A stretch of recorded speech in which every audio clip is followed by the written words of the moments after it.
28-29 მარტს ზოგად საგანმანათლებლო დაწესებულებებში ოლიმპიადა ჩატარდა, სადაც რესპუბლიკის მასშტაბით ყველა სკოლა ღებულობდა მონაწილეობას.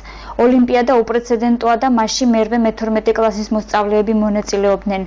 მოგახსენებთ, რომ ეს ოლიმპიადა ტარდება პირველად ძალიან დიდი ფართო მასშტაბით საქართველოში და არის ძალზე დიდი მნიშვნელობის.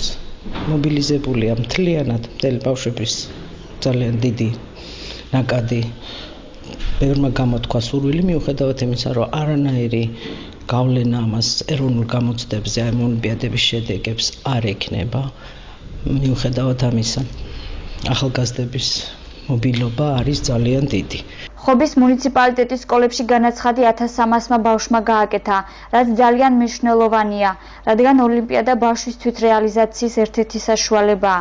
არის мотиваცია ძალიან დიდი, იმიტომ რომ განაცხადი გააკეთა დაახლოებით 1300-მა ბავშვმა.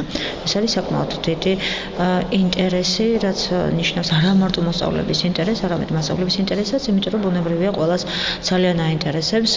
ეს არის ერთგვარი საშუალება თვითშეფასებისა, მიღებული უნარების, მიღებული ცოდნის, არა მარტო მასწავლებლების მხრიდან, არამედ ბავშვების მხრიდანაც. მათაც ძალიან აინტერესებთ შეაფასონ საკუთარი ცოდნა და შესაბამისი უნარ-ჩვევები. ოლიმპიადის მიზანია გამოავლინოს საქართველოს მასშტაბით განსაკუთრებული ნიჭით დაჯილდოებული ბავშვები. ეს იყო ოლიმპიადის პირველი ტური, რის შემდეგ შედეგების მიხედვით ჩატარდება მეორე ტური, ხოლო ფინალში გასულ ბავშვებში გამოვლინდება გამარჯვებული, რომელიც მონაწილეობას მიიღებს საერთაშორისო ტურნირში.